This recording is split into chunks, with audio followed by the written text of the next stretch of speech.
in Baltimore and WNST. And where else would you run in the Charlie Batch but at the Mall of America? Maybe the Mall of Pittsburgh.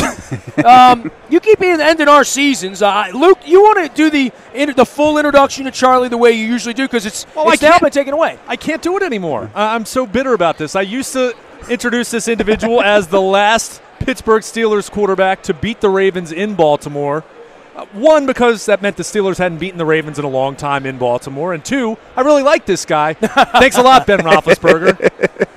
Yeah. It was a long time. Selfishly, I'm like, yes, let's get it done. On the other side, I would love to continue that introduction. You know, that introduction is great. Well, some people don't realize how far back you go with Yins and that up in the Berg, right? They don't, and it's always a reminder for everybody to let them know how long it's been since they won in Baltimore. So it's just like, wow. Look, I already had Bradshaw by here a minute ago. I don't need, we don't need any more piling on from the old era to the new era. So was I scheduled before Bradshaw, or did you bump me and put Bradshaw ahead of me? I don't really. I don't. I would much rather you say you bumped me and put Bradshaw there. That's great. He's the man. He's the man. Well, I mean, he was in the. I say that. I say that respectfully. So it's not a diss by any means. Look, I don't care about any of his Super Bowl or any of that hootenanny on Sunday. He hung out with the Fonz. Over in Asia. Oh wow. And when that, if you hang out with the Fonz in Asia, hey, what can you say? That's when you know you're the man. All right, so. Brady keeps doing this. I mean, you tried doing this toward the end of your career. You didn't play a ton as you got older, which probably makes you feel even better now physically. But, 41 and out here running around like this at this level, we'll never see this again, right? Never see it. This is unbelievable. I know how I felt. I was 38 when I was finishing up, and my body just couldn't do it anymore. Like you mentioned, I wasn't playing a ton, but I still had to prepare and practice and do all of those things. 38, man. Exactly. So to see him doing it, I'm just unbelievable. And I love the fact, I just want to see personally him just continue to shatter the records. We won't ever see this again. We won't be around for this to be broken. So this is amazing to watch him continue to do it, man. Hats off to Tom Brady. Steelers-Ravens, the rivalry continues. I mean, Ray's going to be the next guy to get the nod on Saturday night and go into the Hall of Fame. I had Woodson here earlier, who's been on both sides of the camp. But, we're getting tired of losing here lately. The tide's turned here a little bit. We don't like having our seasons end at the hands of the Pittsburgh Steelers. Yeah, you're right. I mean, it's always a tough battle, but I think it's something that is kind of confusing because everybody's so used to seeing these two teams face off in the playoffs. Right. And at some point knowing that they're going to have to face each other again in, whoever wins that regular season matchup will again face each other. But we haven't seen that. And I think the rosters are starting to mold themselves. Hopefully we get back to what the rivalry used to be because that's what everybody wants to see. Now, I'm close with Tomlin, and, the wheels came off the cart for you guys this year and the Antonio Brown nonsense last year. You're a part of the media there, and you inside the locker room, outside the locker room, in the community, you hear all of this. The nonsense about firing Tomlin was a political ploy. I don't think it's that about that. I know this. We're in Baltimore, and Harbaugh and everyone survived, and Steve's doing his press conference on Friday, and our fan base is saying, how will we be better next year? Because we're probably going to be the number 2 team in the division as the year starts. What can we do the next 6 months to catch the Steelers? That's not good. That's not a good feeling in Baltimore, but I think it gets everybody up in the morning motivated. That's for sure. It is, and this is something that, and it always because the way both teams drafted, that both rosters were shaped the same way. And it's almost, sad for me to kind of think about it. I'm like, wow, at some point they have to replace Suggs. They have to replace Roethlisberger. So you're like, wow, the tide is definitely turning at some point in this rivalry.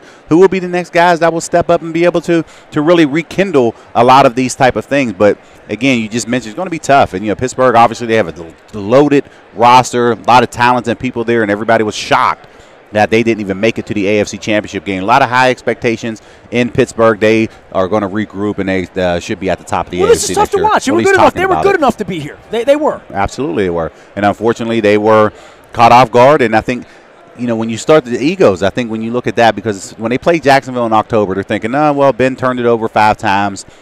That led to 2 touchdowns on their side of the ball. There's no way that he's going to be able to do this again. And he went in and Blake Bortles went into Pittsburgh and he put 35 points up on the board. Yeah, the final score was 45, but 35 of those came from the offensive side of the ball. And so when I say Pittsburgh has questions on defense and they have to address them. Well, you mentioned the roster, and clearly we know what transpired this year with Ryan Shazier. Mm-hmm. Ben's not getting any younger. A lot of free agents this offseason. And looking at the cap picture, we've talked a lot about the Ravens salary cap being tight this offseason. Pittsburgh, they're going to have to figure something out with Lev Bell. So what is the level of concern? I mean, they've been the class of the division the last few years. Even Ravens fans have to acknowledge that. But it seems like this is a pretty pivotal offseason for Pittsburgh if they're going to stay at the level they've been in, at least in the regular season the last few years. No, and I agree, and I think it starts there with Le'Veon. I think they get a deal done, even if it's worst-case scenario franchise tag. He's going to be back in Pittsburgh. But they have to figure out on the defensive side of the ball. A lot of questions, especially at the middle linebacker position right now. Ryan Shazier, you go from not having to worry about that position for 10 more years to now addressing it. And we hope Ryan's able to walk again, maybe at some point play football again. But if you just give the eye test and you're like, okay, here he is right now. He's still in a wheelchair, but you're 4 months away from the offseason starting up. Would he be able to participate? And chances are no. That won't happen. So it's going to be interesting to see how they address it free agency as they now move into the draft. So they have to really focus all of their attention on the defensive side because over the last 2 or 3 years, offense was the focus. They're scoring points. They were top 5 in the offense statistically in the NFL, but unfortunately defensively, you have to be able to stop somebody, and right now the Steelers can't. How big is Haley's departure, and how seamless or smooth or how bumpy could that transition be as far as the promotion of the quarterbacks? Yeah, I think it's going to go smooth. Randy Fitchner, he's a guy who's been in the organization since Mike Tomlin's been there. He started off as a receiver coach, moved his way to the quarterback room, and now he's the offensive coordinator. So he's going to get everything rolling. But when you look at it just from afar, it's a head scratcher because you're saying to yourself, wait a minute, the worst statistically in the NFL stat, Todd Haley was 7th in the offense. Average-wise, he was top 5, but he's gone. So the pressure is going to be on Randy to keep this ship afloat, to make sure, okay, if you're telling me that Todd is the reason why we haven't succeeded, okay, Randy, you have to now shoulder everything, and he's ready for it. He's really had his time, and here's his opportunity. Anything you want to say about 52? You know, we're all sitting around, and I pointed this. I didn't tell Bradshaw this, but, you know, I did tell Rod this. We're stopping the bus on the way back in Pittsburgh with Yins and Not. We're going to have a Permani and sit down, go down to PNC and see the Pirates play. And so we're doing. They're playing the Cardinals. So we're going out for Ray. We've already put the bus on. I don't know that any other time you're going to be able, maybe other than Brady, you're going to say, nobody's going to make a case against Ray Lewis on Saturday night. I don't think they will, and it's just an honor because I had an opportunity to play against this guy. He intercepted me at some point, so I'm still mad about him about that. But this is, you know, just to watch him in the way that rivalry unfolded between Jerome Bettis, Ray Lewis, Willie Parker, Ray Lewis, whoever it was on the offensive side of the ball who was running it for the Pittsburgh Steelers, you always had to account for where 52 was at. And he made plays every day, and you just in awe. And it's just, you know, for me to watch him, like you said, I don't think anyone questions him going into the Hall of Fame. I told him, because I think he's over there with my wife at some point. I saw another function. I said, hey, make sure when he comes back, I get a picture before he gets into the Hall of Fame. So I can put it up Saturday night. Absolutely. So I can post it up on Saturday night. So it's amazing, man. So kudos to Ray, man. Well deserved. Well, Charlie Batch joining us here. What are you doing good things? I mean, you know, the story of your family and foundations and all the stuff. What are you doing right now in Pittsburgh? Yeah, right now I do pre- and post-game work with the Steelers, so that's amazing there. And then we also have our foundation, and our Best of the Batch Foundation. We're an educational foundation, and we focus mainly on reading and computer literacy. We now service over 3,800 kids annually through 13 different programs. So to be able to do that now, finishing on our 19th year, man, it's truly a blessing to be able to do so. We have so many great people that helps us out. We're over 400 people who help volunteer throughout the year, so it's just truly amazing. And anybody who wants to follow what we do, they can go to batchfoundation.org. All right, look, no winning the Stanley Cup this year, all right? I mean, stop that.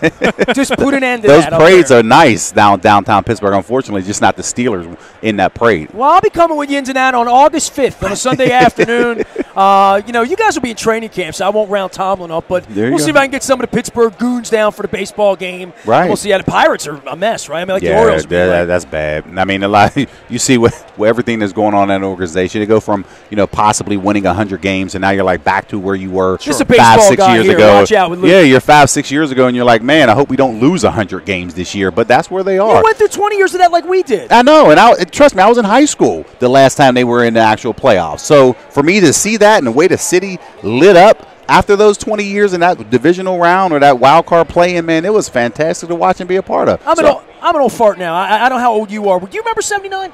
Or do you not? Were you old enough? Well, I was 5. You don't remember it. I don't remember it. Well, I mean, as a kid, maybe baseball, football, whatever. But I remember 79, and that began. So that means you were like 7 years old. That might have been it. I don't know if I ever told you this. Maybe a few years ago, and it was before we won the playoff game 3 years ago, we won a game in Pittsburgh. We finally. Yeah. Pittsburgh had been kicking Baltimore's ass my whole life. Bradshaw beat the Colts in 75 and in 76. The Orioles lost to the Steelers in 79. Then we lost the team altogether. Got back in the league, got our asses kicked early on, and then every playoff game we went up there, the bus either rode over us, under us, through us. We had never beaten, as a city, Baltimore versus Pittsburgh, we had never won a postseason game ever until a couple years ago. So that's unbelievable. There was a lot of I'm just happy that I got the history lesson right now. See, that I learned something new today. Yeah, absolutely. I'm in the educational I appreciate it, man. That's what I do, dog. Come on. Charlie Batch joining us here. Tell me about the foundation and where it is on the web. Yes, you go to batchfoundation.org. Man, the sun. Look at the video. It's the Mall of America. I need D&L window tinting to put the shades on the sun up here. They are our sponsor as well as Howard Bank. Appreciate them as well as our friends at Rofo. Give it up for Charlie Batch. We're going to step out, take a break. Oh, these Eagle I know, right? Oh, my God. It's getting raucous around here. We're in Minnesota. Super Bowl 52 coverage from the Mall of America. Back for more. We are WNST.net, AM 1570 and WNST Towson, Baltimore, and we never stop talking Baltimore sports